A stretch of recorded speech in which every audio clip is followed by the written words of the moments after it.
God of War 2. Disco bônus. Spoilers. Criando Zeus.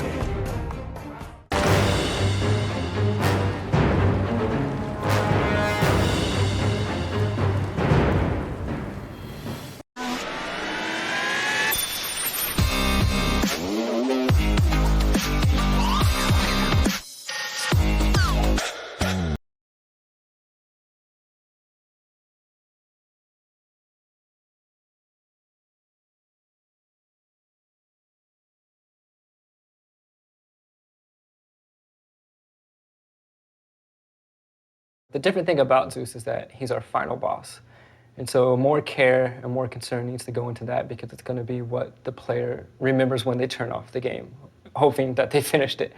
So it needs to be very epic, very big, big moments, not really mechanic driven, but something where you finish it and you're like, oh, I need to tell my friend this. Like, oh, did you play him this way? That type of thing. Not only is he the sort of final boss, but he's also the kind of the main antagonist, that if we do a third game, he will kind of stretch into the third.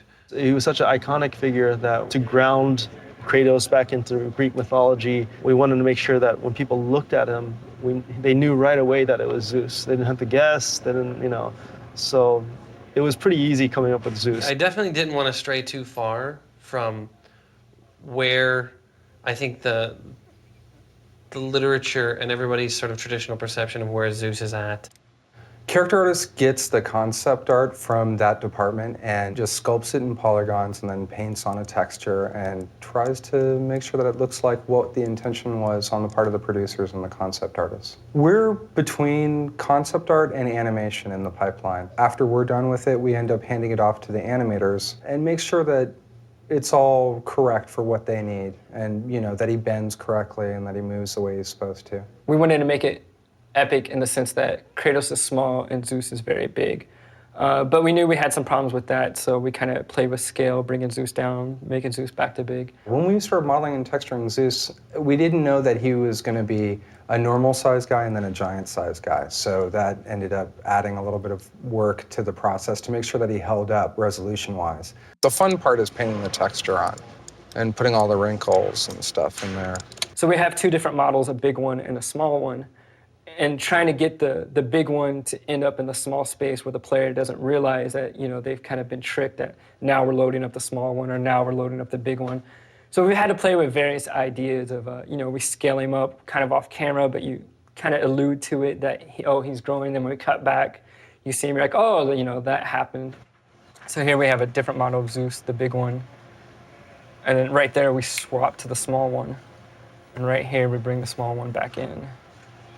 So using a camera POV change to suggest the... Right, we have the camera kind of emulate his eyes looking down and shrinking and all that. We didn't want to give him straight melee attacks, so sort of like how the Colossus is like punching at Kratos.